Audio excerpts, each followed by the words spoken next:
Hi அனைவருக்கும் sweet வணக்கம். லைஃப்பில் பார்த்தீங்கன்னா நிறையா விஷயங்களுக்கு வந்துட்டு ப்ராப்பராக ஆன்சர் தெரியாத வரைக்குமே அது எல்லாமே ஒரு மாதிரி ஒரு மிஸ்ட்ரியாக தான் வந்துட்டு போயிட்டுருக்கு இல்லைங்களா. ஃபார் எக்ஸாம்பிள், நம்ம வீட்லேயே ஏதோ ஒரு பொருளோ இல்லை யாரோ ஒருத்தர் காணோன்னு வச்சுக்கோங்களேன், உடனே எப்படிலாம் கதை கட்ட ஆரம்பிப்பாங்க. அவன் ஒய்ஃபுக்கும் ஹஸ்பண்டுக்கும் சண்டைங்க, ஓடி போயிடான்னு சொல்லிட்டு ஒரு கிளப்பி விடுவாங்க. இன்னும் சம்டைம்ஸ் வந்துட்டு அவதோ வந்துட்டு கள்ள தொடர்பு இருக்குது, ஓடி போயிடான்னு சொல்லுவாங்க. இன்னும் வந்துட்டு ஒரு ரேஞ்செல்லாம் எக்ஸ்ட்ரீமாக போயிட்டு, நான் பார்த்தேங்க அவங்க வீட்டு மேலே வந்து ஒரு ஏலியன் ஸ்பேஸ்ஷிப் வந்துச்சு, அதுதான் அப்படியே வந்து பொத்துன்னு தூக்கிட்டு போயிடுன்னு சொல்லிட்டு இஷ்டத்துக்கு ஒரு மிஸ்ட்ரியான விஷயத்துக்கு கதை தெரிகிற வரைக்கும், அதாவது வந்துட்டு உண்மையான கதை தெரிகிற வரைக்கும் வந்துட்டு ஆளாளுக்கு ஒரு கட்டுக்கதை அடிச்சு விடுவாங்கள்ல. ஸோ அப்படி அந்த மாதிரி நடந்த ஒரு 3 விஷயங்களை பற்றி தான் இன்றைக்கி பார்க்க போகிறோம். அந்த விஷயங்கள்லாம் வந்துட்டு ஆன்சர் தெரிகிற வரைக்கும் அதை பற்றி என்னெல்லாம் கதை கட்டினாங்க, ஃபைனலாக அந்த மிஸ்ட்ரியான விஷயங்கள்லாம் எப்படி சால்வ் ஆச்சுன்றதை பற்றி தான் இந்த வீடியோவில் பார்க்க போகிறோம். ஸோ சுருக்கமாக ஒரு 3 சம்பவங்கள் எடுத்து வச்சுருக்கேன். ஸோ பார்க்க ஆரம்பிச்சலாமா?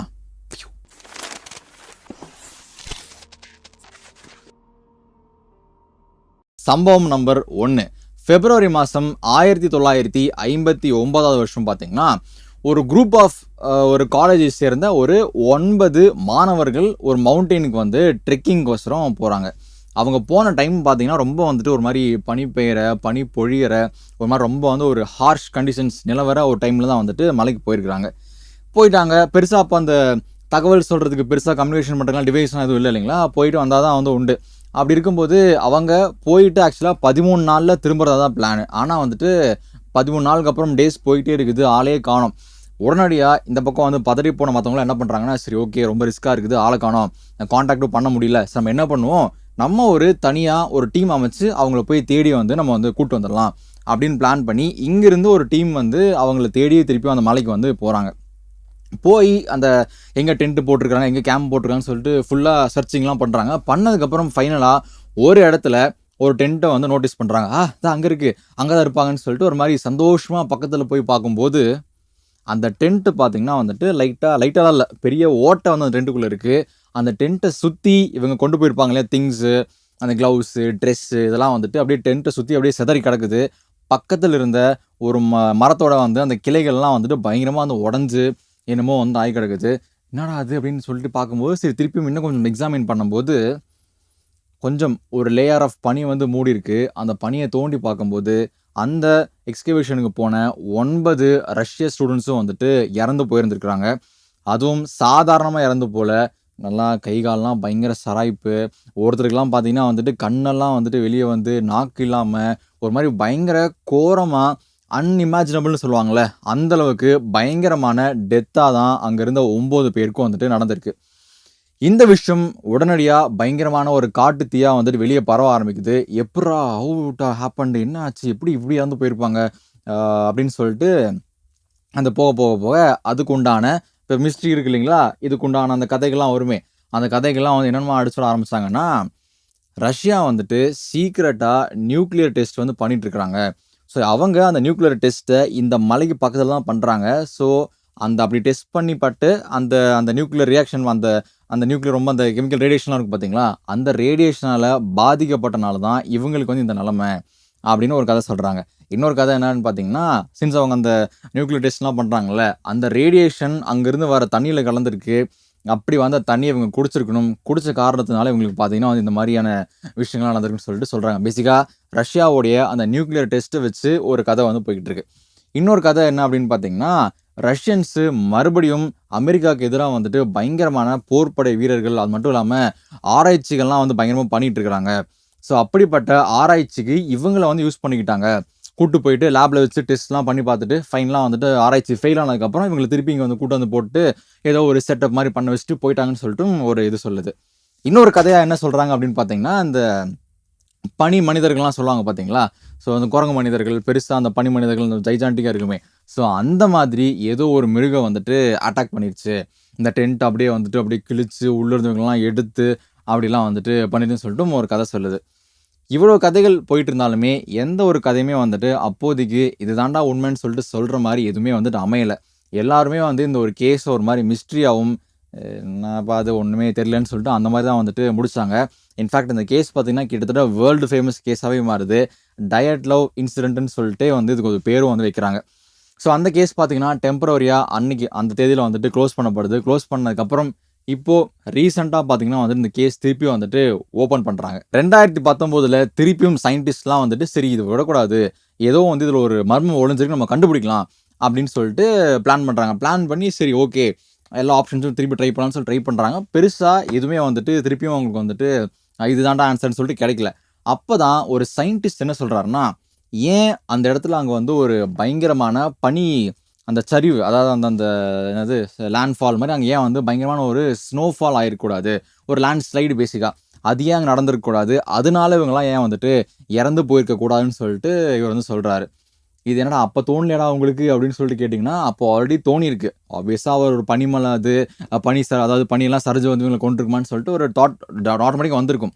அப்போ ஏன் அந்த தாட் வந்துட்டு பெருசாக யாரும் கண்டுக்கல அப்படின்னு பார்த்தீங்கன்னா, அவங்க டென்ட் போட்டிருந்தாங்கல்ல, அந்த இடம் வந்து அந்த மவுண்டெயின் ஸ்லோப்பில் அந்த ஒரு ஆங்கிள் இருக்கும் பார்த்தீங்களா, அவங்க இருந்த அந்த டென்ட் பார்த்தீங்கன்னா 30 டிகிரிக்கு உள்ளார தான் இருந்திருக்கு. அந்த ஒரு ஆங்கிள் அந்த டென்ட் கட்டியிருக்காங்க. அந்த டென்ட்டும் அந்த மலை இருந்த அந்த ஆங்கிளும் பார்த்தீங்கன்னா 30 டிகிரிக்கு உள்ளார தான் இருந்திருக்கு. சரி அதனால என்னன்னு கேட்டிங்கன்னா, சயின்டிஸ்டோட கணிப்புப்படி 30 டிகிரிக்கு உள்ளார இருக்கும்போது அந்த இடத்துல பெருசாக வந்து அந்த ஸ்லோப் அப்படி இருக்கும்போது அந்த இடத்துல வந்துட்டு பனிச்சரிவுலாம் வந்து ஏற்படுறதுக்கான வாய்ப்புகள் இல்லவே இல்லை, பாசிபிள் இல்லை, அதை ரூல் அவுட் பண்ணுங்கன்னு சொல்லிட்டு முதலே வந்துட்டு தட்டி தூக்கி விட்டுறாங்க. ஸோ இப்போது அந்த ஒரு பாயிண்ட் எடுத்து வச்சுட்டு ஏன் அது வந்து ஒரு பனிச்சரிவாக இருக்கக்கூடாதுன்னு சொல்லிட்டு ஆராய்ச்சி பண்ணுறாங்க. ஃபைனலாக ஒரு சயின்டிஸ்ட் என்ன சொல்கிறாருன்னா, இல்லை பாசிபிலிட்டிஸ் இருக்குது, அதாவது வந்துட்டு 30 டிகிரிக்குள்ளே வந்துட்டு பனிச்சரிவு ஏற்படுவதற்கான வாய்ப்புகள் ரொம்பவே அதிகமாக இருக்குன்னு சொன்னோன்னே இதை வச்சு கன்ஃபார்ம் பண்ண முடியாது, சரி ஏதோ டெஸ்ட் பண்ணி பார்க்கணும்ல. அதுக்கு என்ன பண்ணுறாங்கன்னா, இதுக்கு தான் ஃப்ரோசன் படம் எல்லோரும் பார்த்துருப்பீங்க இல்லையா, டிஸ்னியோடது. ஸோ அந்த படத்தில் ஒர்க் பண்ண அந்த சிஜி அனிமெட்ரானிக்ஸ்லாம் பண்ணியிருப்பாங்களே, ஸோ அந்த குரூப்பை அந்த டீமை கூப்பிட்டு வச்சு, இந்தப்பா இந்த கேஸ்க்கு எங்களுக்கு ஒரு ஆன்சர் தேவை, ஒரு முடிவு எங்களுக்கு கண்டிப்பாக தேவை, தயவு செஞ்சு எங்களுக்கு நீங்கள் வந்துட்டு ஹெல்ப் பண்ணுங்கள்.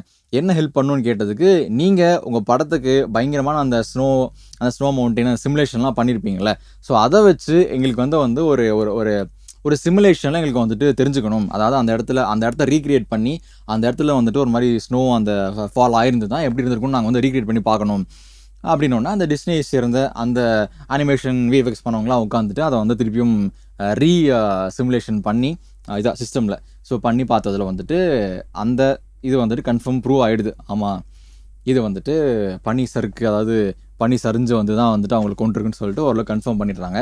அண்ட் அதுக்கு ஏற்ற மாதிரியே அந்த மரக்கலையெல்லாம் ஸ்டார்டிங்கில் உடஞ்சது இல்லைங்களா, ஸோ அதுக்கான ரீசனும் வந்துட்டு ஒரு ஒரு லெவல் வரைக்கும் அந்த பனி சறுக்கு அப்படியே வந்துட்டு அந்த மரக்கலையெல்லாம் உடச்சி விட்டு ஃபைனலாக வந்துட்டு இவங்களாம் செத்துடுறாங்க. ஆனால் வந்து துரதிருஷ்டவசமாக அந்த டென்ட்டுக்கு எதுவுமே ஆகலை. அதுதான் வந்து பெரிய ஒரு சர்ப்ரைசிங் ஃபேக்டராக இருக்குது. ஸோ இப்படி தான் இந்த டயட்லவ் அந்த கேஸை வந்துட்டு க்ளோஸ் பண்ணுறாங்க ஆராய்ச்சியாளர்களும் ஆர்வலர்களும். ஸோ ஒரு மாதிரி வீடாக இருக்கு இல்லைங்களா. அப்படியே அடுத்த ஒரு கதைக்கு போயிடலாம். செகண்ட் சம்பவம் என்ன அப்படின்னு பார்த்தீங்கன்னா, 1948 வருஷம் ஒரு அன்ஐடென்டிஃபைடு, அதாவது யாருன்னே தெரியாத ஒரு அனாதை பொண்ணுன்னு சொல்லலாங்களா. ஸோ அந்த மாதிரி ஒரு பாடி வந்து ஆஸ்திரேலியாவில் இருக்குல்ல அட்லைடில் வந்துட்டு சோமர்டன் பீச் அப்படின்ற ஒரு பீச்சில் வந்துட்டு கண்டெடுக்கப்படுது. யார் இருந்தாலும் எல்லாம் கோட்லாம் போட்டிருக்காரு, தொப்பிலாம் போட்டிருக்காரு, எப்படி இறந்தாருன்னு தெரில, இவர் பாட்டுக்கு பீச்சில் கிடக்கிறாரு. சரி யார்கிட்ட போய் கொடுக்குறது, ஒன்றுமே எந்த நாட்டு சிட்டிசன் கூட தெரில. அப்படி இருக்கும்போது சரி அவர் அப்படியே எக்ஸாமின் பண்ணும்போது அவரோட ஷர்ட் உள்ளே இருந்து ஒரு 3 விஷயங்கள் மட்டுமே அவங்களுக்கு கிடைக்குது.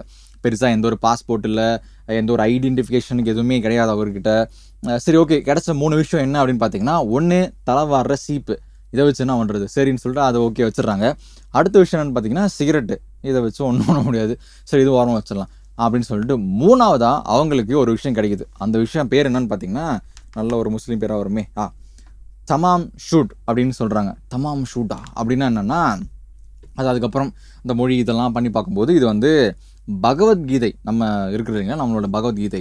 ஸோ அதிலிருந்து ஒரு பகுதி தான் அவர் வந்துட்டு ஒரு மாதிரி கிழிச்சு வச்சுருந்துருக்கிறாரு. எதுக்கு வச்சுருக்காருலாம் நமக்கு தெரியலன்னு சொல்லிட்டு சொல்கிறாங்க.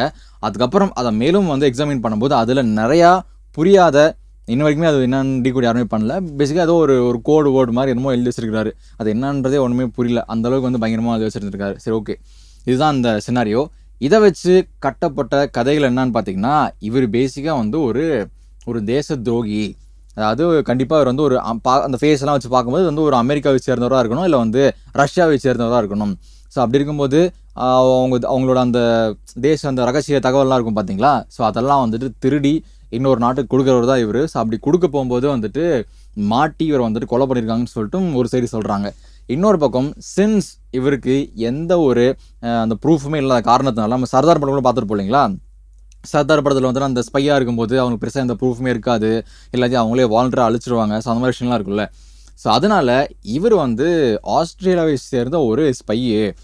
இவர் வந்துட்டு ஆஸ்திரேலியாவுக்கு வந்துட்டு என்ன சொல்கிறது, ஒரு ஸ்பை வேலை பார்த்து ஒர்க் பண்ணுறதுக்காக ஒரு கட்டத்துக்கு அப்புறம் ஆஸ்திரேலியாவோட சீக்ரெட்ஸ்லாம் வந்து வெளியில் வந்துட்டு இவர் மூலமாக லீக் ஆயிருமோ அப்படின்னு பயந்த ஆஸ்திரேலியா கவர்மெண்ட்டே பார்த்தீங்கன்னா இவர் வந்துட்டு மர்கியா பண்ணிட்டாங்கன்னு சொல்லிட்டு ஒரு தேரியோட இது மாதிரி நிறையா எக்கச்சக்கமாக வந்து போயிட்டே இருக்குது. சரி, ஓகே, ஃபைனலாக என்னன்னே தெரியாமல் அந்த கேஸ் வந்துட்டு அப்போதைக்கு க்ளோஸ் பண்ணப்படுது. திரும்பவும் இந்த கேஸை பார்த்தீங்கன்னா 2022 நினைக்கிறேன், ஆமாம் 2022 வந்து திருப்பியும் ரீஓப்பன் பண்ணுறாங்க. ரீஓப்பன் பண்ணி அதை பார்த்தீங்கன்னா வந்துட்டு டெரிக் அபோட்னு சொல்லிட்டு அவர் வந்து ஒரு ப்ரொஃபஸர் பேசிக்காக. ஸோ அவர் வந்து கேஸை வந்து திருப்பியும் நான் வந்து என்னென்னு பார்க்கணும் அப்படின்னு சொல்லிட்டு திருப்பியும் ஆராய்ச்சி பண்ண ஆரம்பிக்கிறார். அப்படி ஆராய்ச்சி பண்ணி பார்க்கும்போது வந்துட்டு அவருக்கு தோணுது, சரி நம்ம ஏன் வந்து இந்த டிஎன்ஏ எல்லாம் அந்த டெஸ்டிங்கு அந்த மேப்பிங்லாம் வந்துட்டு இந்த 2022 ஓரளவுக்கு கேஷுவலாக வந்துருச்சு இல்லைங்களா? ஸோ அதை நம்ம வச்சு டெஸ்ட் பண்ணி பார்ப்போம், இவர் யாருன்ற அட்லீஸ்ட் ஒரு தெளிவாக பிறக்கும்னு சொல்லிட்டு அதை இன்னொரு டிஎன்ஏ அந்த ஆராய்ச்சி பண்ணுற ஒரு ஸ்பெஷலிஸ்ட் கொடுத்து அப்புறம் அந்த விஷயங்கள்லாம் வச்சு மேட்ச் பண்ணி பார்க்கும்போது இவருடைய பேர் என்னன்னு பார்த்தீங்கன்னா கால் வெப் அப்படின்றவரோட வந்துட்டு அந்த டிஎன்ஏ வந்து மேட்ச் ஆகிருக்கு. அவர் ஆக்சுவலாக வந்துட்டு ஒரு அமெரிக்காவை சேர்ந்தவர்னு சொல்கிறாங்க. அவர் என்னத்துக்கிட்ட ஆஸ்திரேலியா வந்தார் அப்படின்னா அவருடைய ஒய்ஃபை மீட் பண்ணுறதுக்கு வந்து ஆஸ்திரேலியா வந்துருக்கிறாரு. ஸோ அப்படி வரும்போது தான் வந்து அங்கே ஏதோ ஒரு சம்பவம் நடந்திருக்கு. அந்த சம்பவத்தினால வந்து அவர் இறந்து போயிருக்காரு. பேசிக்காக அவங்களுக்கு கிடைச்ச ப்ரூஃப் படி அவருக்கு எந்த ஒரு ஸ்பை ஐடென்டிட்டியோ இல்லை ஏதோ வந்து இந்த தகவலாம் தேடி வைக்கிற அந்த மாதிரி ஆளோ வந்துட்டு பெருசாக எந்த ஒரு தகவலுமே கிடைக்கல. பேசிக்காக எல்லா ரூமர்ஸும் வந்து போய், ஆனால் இன்ன வரைக்கும் அவர் எப்படி இறந்தாருன்ற தகவல் வந்துட்டு யாராலையும் வந்து கண்டுபிடிக்க முடியலை. ஓகே, ஃபைனலாக இந்த 3வது சம்பவத்துக்கு போயிடலாம். இது ஒரு மாதிரி ரொம்ப சப்புன்னு தான் இருக்கும். ஆனால் வந்து எனக்கு இனிஷியலாக படிக்கும்போது வந்துட்டு இது ஏதோ பெரிய விஷயம்னு சொல்லிட்டு அந்த மாதிரி என் மைண்ட்லாம் வந்து தாட்லாம் போகுது. சரி, நான் உங்கள்கிட்ட விட்டுறேன், உங்களுக்கு என்ன தோணுதுன்றது பார்ப்போம். இது வந்து 1997 வருஷம் பார்த்தீங்கன்னா ப்ளூப் அப்படின்னு சொல்லிட்டு ஒரு விஷயம் வந்து பயங்கரமாக வந்துட்டு ஃபேமஸ் ஆக ஆரம்பிச்சது. என்னடா ப்ளூப் அப்படின்னா, இந்த ப்ளூப்புன்றது பேசிக்காக அந்த கடலில் அந்த ஓஷன்லாம் இருக்குது பார்த்தீங்களா, அந்த இடத்துல பயங்கரமான ஏதோ ஒரு சவுண்டு, இப்போ நம்ம அந்த கிங்காங் காட்ஜிலா படத்துலலாம் பார்த்தீங்க அப்படின்னா ஒரு மாதிரி ஒரு சவுண்டு, அந்த காங் வந்துட்டு கர்ஜிச்சுன்னா ஒரு மாதிரி சவுண்டு போகும்ல, அந்த டைனோசர் நம்ம ஜுராசிக் பார்க்லாம் பார்க்கும்போது அந்த டைனோசர் கர்ஜிச்சு தான் ஒரு சவுண்டு போகும் இல்லையா? ஸோ அந்த மாதிரி ஏதோ ஒரு சவுண்டு வந்து பயங்கரமாக வந்து ஓஷன்லேருந்து கேட்டுக்கிட்டே இருக்குன்னு சொல்லிட்டு அந்த பக்கம் ரோந்து போகிற பணியாளர்கள் மற்றும் வந்துட்டு ஆராய்ச்சியாளர்கள்லாம் வந்து சொல்லியிருக்கிறாங்க. சரி, என்னடா சவுண்டு கேட்குது, என்னமோ சவுண்டு கேட்குதுன்றாங்களே, சரி என்ன சவுண்டுன்னு சொல்லிட்டு அந்த ரெஸ்பெக்டிவ் டீம்லாம் வந்துட்டு அவங்களும் அந்த ரெக்கார்ட்லாம் பண்ணுறாங்க அந்த சவுண்டை. சரி, நம்ம என்னன்னு கேட்போமே அப்படின்னு பார்க்கும்போது அந்த சவுண்டு பார்த்தீங்கன்னா கன்சிஸ்டண்ட்டாக வந்து கேட்டுக்கிட்டே இருக்குது. அது மட்டும் இல்லாமல் 5000 கிலோமீட்டருக்கு தூரத்தில் கூட அந்த சவுண்டு வந்துட்டு பதிவாயிருக்கு, கேட்கவும் முடிஞ்சிருக்கு. 5000 கிலோமீட்டர் யோசிச்சு பாருங்கள். சரி, இது வந்து ஏதோ சீரியஸான விஷயம் போல், பயங்கரமான கடல்வாழ் ஜந்து ஏதோ ஒன்று உள்ளே இருக்குது போல், நம்ம இந்த காங் அந்த படத்தெல்லாம் பார்த்த மாதிரி ஏதோ ஒரு பயங்கரமான ஒரு விஷயம் வந்துட்டு உள்ளே இருக்குது போல், நம்ம வந்து பெருசாக ஏதோ ஒன்று கண்டுபிடிக்க போகிறோம் அப்படின்னு சொல்லிட்டு சயின்டிஸ்ட்லாம் பயங்கரமாக ஆர்வமாயிடுறாங்க. சரி, இது என்னன்னு பார்க்கலான்னு சொல்லிட்டு ரொம்ப வந்து ஆராய்ச்சிகள் நடக்குது. இதுக்கு நடுவில் பார்த்தீங்கன்னா இன்னொரு பக்கம் ஒரு டீம் என்ன பண்ணுறாங்கன்னா, அந்த சவுண்டை ரெக்கார்ட் பண்ணாங்க இல்லைங்களா, அந்த சவுண்டோட ஃப்ரீக்வன்சியை வந்துட்டு மேட்ச் பண்ணுறாங்க.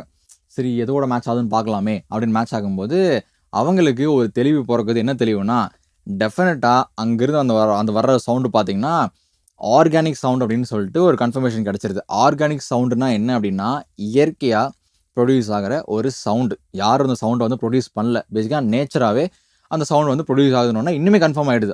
கண்டிப்பாக கன்ஃபார்ம் இது வந்து ஏதோ ஒரு கடல் வாழ் ஒரு ஜந்து தான், பெருசாக ஒரு மான்ஸ்டர் மெக் மாதிரி தான் நம்ம பார்க்க போகிறோன்னு சொல்லிட்டு ஒரு மாதிரி எல்லாம் பரபரப்பாயிடுறாங்க.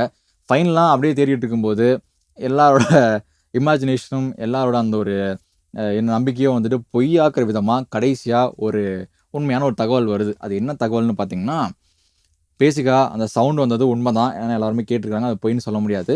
அந்த சவுண்டு ஏன் வந்துச்சு அப்படின்னா, ஐஸ் வந்துட்டு உருகும்போது மெல்ட் ஆகும்போது பேசிக்காக அந்த ஐஸ் குவேக்ஸ்ன்னு சொல்லுவாங்க.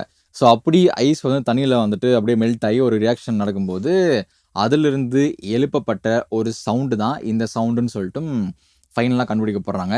இதை எப்படி கண்டுபிடிச்சாங்கன்னா, இந்த சவுண்டை அந்த ஐஸ் குவேக்ஸ்லாம் வரும் பார்த்தீங்களா, அந்த எர்த் குவேக் மாதிரி ஐஸ் குவேக்லாம் அங்கே வரும்.